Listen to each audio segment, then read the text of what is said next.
is a good thing to keep in mind, that not necessarily does it mean that if somebody comes and takes advantage of that offer and they don't continue with you, it doesn't mean that they're never going to come and experience more of long-term success with you.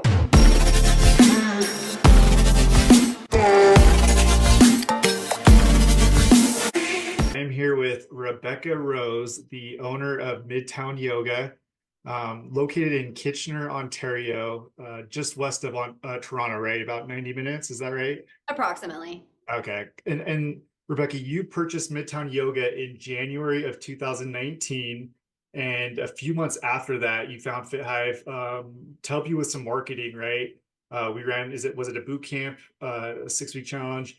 And then you currently were using MindBody from there. And then afterwards, you saw, everything else that FitHive does in addition to the marketing and fully migrated. And so it's been, 3-4 years that we worked with you, and it's been amazing to see kind of your journey and the way that you've built this gym out to be what it is today. One problem we faced in January running your ads is that we had to shut them down, right? And usually that's a bad problem, but in this case, it was a great problem, right? Because you had too many leads. 205 leads come in, and we had to shut down your ads. Is that right? Yeah, well, we'd already, by I think like the 10th of January, we'd already had 100 leads, and had sold as many intros that I feel like we would generally sell in a full month. We'd already done that in about 10, 12 days. And at that point in time, I just realized that it's already January anyways. And so there's going to be a lot of organic traffic, and thought, you know what, at this stage, we don't have the people power to ensure that everybody's being onboarded in the way that I would like their experience to unfold. And I thought, let's dial it down on the Evergreen program and ramp it back up, now, next month, something like that. So we do have it scheduled to turn the leads back on, I believe, next week. However, we still ended up in January with around those 205 leads, and probably, about 110 intros sold in that month, which is quite a few. Yeah. I mean, it's funny how casually you say that, because that's just your truth, right? That's what you've experienced and what you've built. But comparing those numbers to a lot of the other gyms that we work with, right? I mean, it's a wide gap in variance, but I mean, you absolutely crush it as far as leads, trials, conversions. And I kind of want to get into your process here in a sec, but over the last 4 months since we started running your Evergreen ads in campaigns for you, just to go over some quick high level numbers. I mean, 668 total leads. You've had 175 new clients, and that's generated over $11,000 in new revenue. And that's unreal. Like, that's unheard of for most gyms.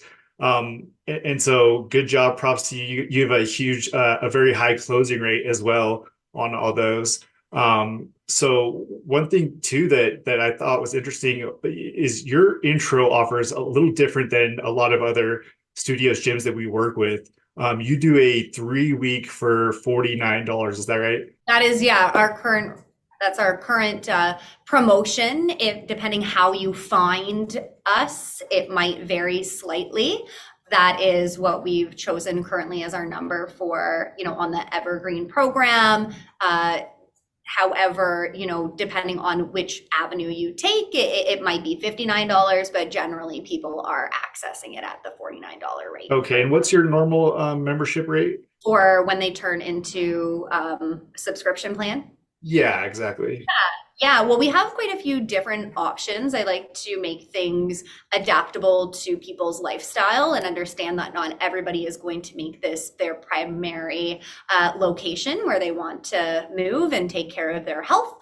So we do have something called a limited membership, and then we have our unlimited membership. Our limited membership would get you access to the facility 8 times in a 4-week period. And then, of course, unlimited is as much as you want. So that price point ranges from $115 per 4 weeks up to $150 every 4 weeks, depending on that frequency as Right. well as the length of commitment that you make. Okay, that makes sense. And so, did you experiment at all with the duration and the price point of a trial, or did you start here and it's worked and the rest is history? How did that get started? We had it at 3 weeks for $40 up until I think even the beginning of January-ish, and had just switched out to the 3 weeks for 49. Obviously, the price point I think was just low for the market, like Right. exceptionally low, and have now just started at the 3 weeks for 49, and which more than likely will, change as the market changes as well. Yeah, I mean, it's funny because there's so many, gurus, coaches, whatever you call them, that are preaching high ticket, right? High ticket. And it's not that that's bad. There's a lot of gyms that have a ton of success with that, right? But it's almost as if, low barrier offers have been written off and it's something that you shouldn't do and undervalue. And, there's you could go down the rabbit hole of people saying why it's a bad idea, right? But yet you have so many people coming, you have so many leads, and you're converting them to members. And I think it's amazing, right? Also for, business owners is a good thing to keep in mind that not necessarily does it mean that if somebody comes and takes advantage of that offer and they don't continue with you, it doesn't mean that they're never going to come and experience more of long-term success with you. And I think that that has something to say about the longevity that we've experienced here, because we allow for it to be when it works for the member, right? When it works for the new student. And that is something I think to keep in mind when you're trying to decide how to price your introductory membership. And I think that it can be something that can serve businesses on a long-term strategy instead of just thinking about things as a now, and to really understand that if somebody isn't choosing to work with you now, it doesn't mean that they aren't going to choose to work with you later. Yeah, And it gives them absolutely. that a barrier, like it doesn't provide a barrier to entry, which can occur in the industry. If you're running your gym right, if you have a good product, you have good coaches, you're getting results, a great community environment, you just want to get them through the door, right? Give yourself an at bat to prove who you are, what you do, why you're great, right? And then the rest should be history. I think where there's a lot of fall off is people will don't do that, right? And don't have the don't offer the value that they need to be. So they get people through the door, they try it out and they leave, right? And so then it gets a bad rap of don't do low barrier offers, don't do trials, they don't convert, right? But at the end of the day, if you give them a shot, they like it, they're going to stay and you're going to sign them up. And like to your point too, right? Even if they try now, it doesn't mean that they won't be back. That's a huge point, right? Especially with how many leads you have in your CRM and are continuing to nurture those leads and convert those, then it's amazing.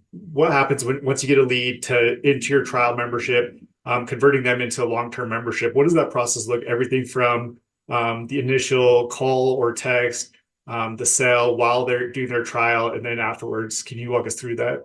Yeah, this is something that I've really been dialing into over the course of the last 6 to 8 months. And my advice to other business owners is to make sure that this is actually a priority from day one. This is something that I wish that I would have had in place since the beginning, where now I visually track all of our leads, and to the best of our ability, they are entered into a spreadsheet from the time of their first contact, so that we can really understand them better and we can really serve them. And that's the primary purpose behind using a tool to understand and see where your prospects are, right? And allowing you the opportunity to meet them where they're at, and to tailor your offering, conversation, your relationship to them. And I found that that has had quite a lot of just success in the sense of you're touching upon the conversion and just kind of seeing that focus is helping, right? So we do start with, if they reach out to us via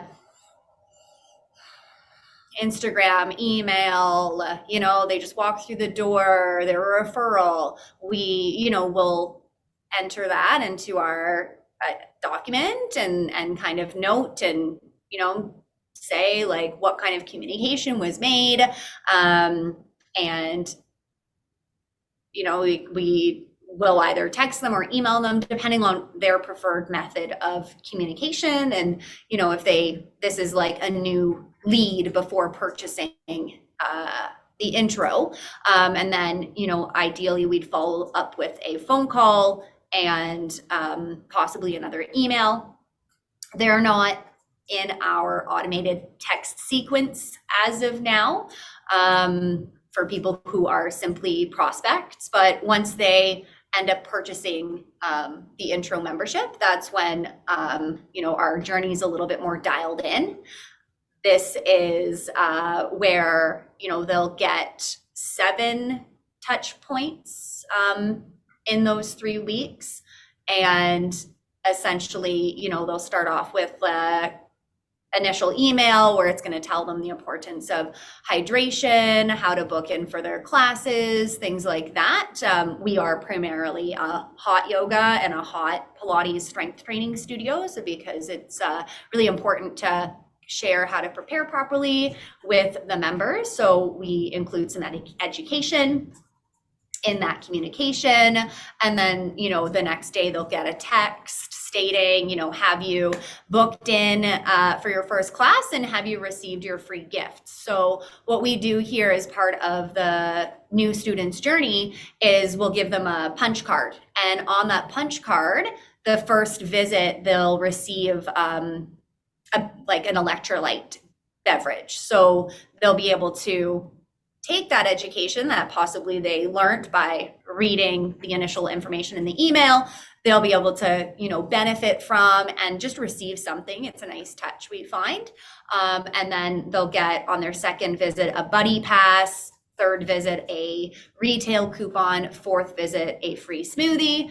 And then if they do 5 visits in their trial period, it's an indication that a membership would be best serving to them. So depending on the type of membership, they would receive a discount on it. So that's what's on our punch card. And that's a nice, just a touch point where people really enjoy that and they're happy to receive some free things, of course.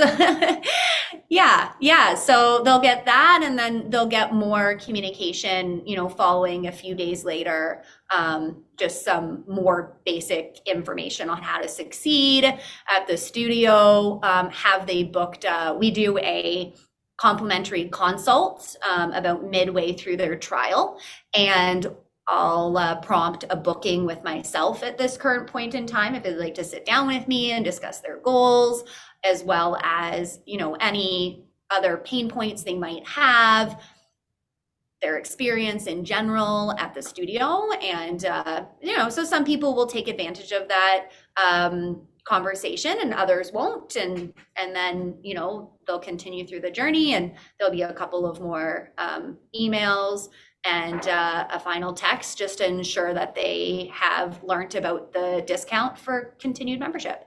There's no way that a lead's going to fall through the crack with the process that you guys have in place, right? And you're going the extra mile, and that really shows why you're getting so many signups, and I'm sure word of mouth too, right? Do you get a lot of referrals from people that come in, they had a A1 experience with you and they're so excited to bring in their friends and family? Yeah, we do get quite a few referrals. Well, because on their second visit, they get a buddy pass. So, a lot of people in their trial will take advantage of that. And so for us, like the biggest barrier is the heat, right? It is a more of a niche market, and generally we find that is the biggest hurdle pain point that people end up having, and generally why they don't make it past maybe their first visit, second visit kind of situation. So for us, that's the area that really does take away from the conversions of being even higher than they are.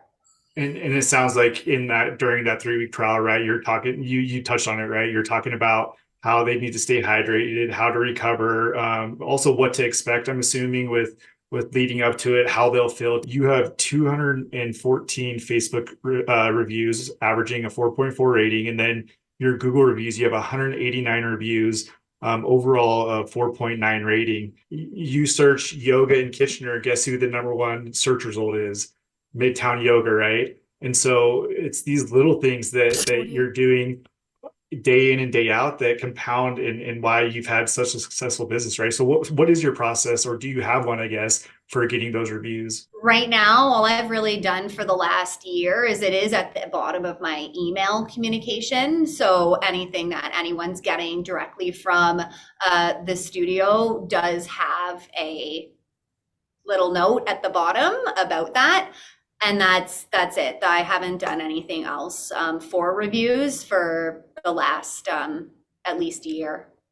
So basically, you just have to kick ass, have a good product, and people will leave reviews for you. You don't even have to go out and hunt for them. Yeah, the only other thing that I would recommend, and now it's igniting my mind to do this again, is there have been an occasional time where I'll, when we're just a little bit more focused on getting some reviews, and we will send out a text to the people who are taking a class, and we will prompt them for that.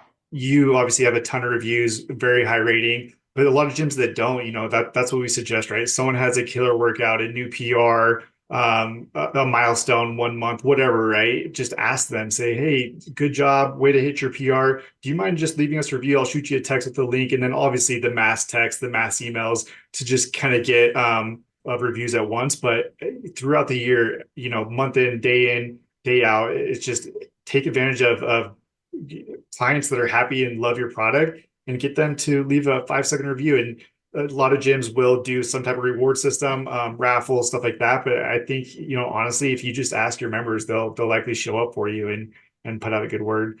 So that actually surprises me that you don't have a formal process. And it goes back to, I guess, on how good you guys are and operate that you have so many high reviews just organically. So again, props on that. Let's kind of just take a step back now. And so 2019, you had a career, you were comfortable, right? And then you decided to jump into the gym industry, which was none of that.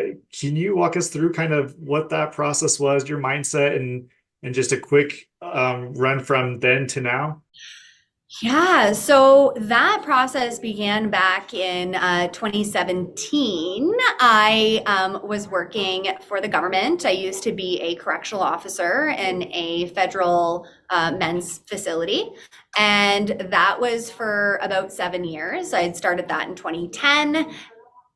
And that was kind of what I did after I went to university, not knowing that a career in business or entrepreneurship was something in my life. So that's always something that I like to kind of touch upon with people, because a lot of people, I think, feel stuck in their situation, in their job, in their relationships, in their life. And that's a primary focus that I do like to share with people, that isn't the case. Like, so much can change in 6 months, 1 year, 5 years. And where you touched upon like that compound effect and that consistency effect, like that's what you have to do to change. So that is kind of like what I did. I kind of put myself through that ringer, and that career began in 2010. By 2017, I'd already experienced a lot of depression and a lot of lack of inspiration, motivation to want to continue in that industry. And I had made the decision in 2013 to go and receive a training in the modality that we primarily do, Bikram yoga, and was working basically, I would call it like a double life for quite a long time, where I would be working pretty crazy hours at the jail, and then I would teach yoga on the side. So that was for about almost 4 years. And then in 2017, I finally came to a crossroads, and I was just not in it. My heart, my soul. I came to a decision where I honestly, it's kind of dark, where my mentality was, in the sense of, it's hard to kind of like quote it, but I'd gone to a place where it was like, I don't care if I die early. I was like, if I don't have enough money for my retirement because, leaving a job that is a government pension, you're making some pretty hard financial decisions, and decisions that, of course, you would create probably a different lifestyle for. And my mentality got to one where I thought, hey, if I have to literally die early because I can't afford a retirement, then I'll make that decision. And so that was where my mentality was. And I thought, I can't go to a place that's literally sucking my soul every day, and I don't want to live a life that way, right? So so I quit my job in 2017, really unsure of what the future would bring. At that point in time, I was like 35. I, didn't own a house, all those types of things that a lot of people find and feel at that point in time in their life. That's what they, require for their happiness. And I was like, I just can't do it. So left that and focused on teaching yoga for about a year. And I picked up some strength training certificates and started teaching a brand called Inferno Hot Pilates. And so did that for a little bit of time. And then I was pretty lucky that my original home studio that I had kind of started at in 2008, it was up for sale. And the owner and I had some conversations, and that was another story for another day. But eventually down the road, I decided, that's what I'm going to do. I'm going to purchase the studio, and I took over in January 2019. Wow, that's powerful stuff. So I would imagine that, those are tough decisions, right? But you being able to talk to a place of despair and depression and sadness, right? And what just even going in the fitness space did for you. I bet you that translates a lot to people that come in and do a trial and want to learn more about yoga, right? Because they're looking for something to lift them up of the funk they are, or find, a happier life. And I'm sure a lot of that, you could touch on your personal experiences and how it's helped you translates to, I guess, your sales process, right? And just really believing in the product that you have, of how it can benefit people. Yeah, I do think that is, the heart and soul. I just know and have felt and understood, like, this is a very special place. We have a lot of, I've been thankful that, I've practiced here since 2008 in some way, shape, or form. And, there are other people in that same boat that have been here since then. And it's been a very interesting journey, just to see, that growth, and the studio has been in the community for so long, and seeing, those certain members, they've been here in some way, shape, or form as well. And some people that were here and then they went off to, moved cities, or they have children, or different career, and it doesn't allow them to practice as often. But we see people come back all of the time, with them being in a different stage of life and able to come back to what they love. What is one thing that absolutely deflates you, that you hate about being a studio owner? And then on the flip side, what is one thing that absolutely fires you up, recharges your batteries, and makes you want to do this for the rest of your life? I think one thing that does deflate me is that, like, a lot of people don't understand, all of the intricacies and all of the layers, and they, have one experience or opinion, and it's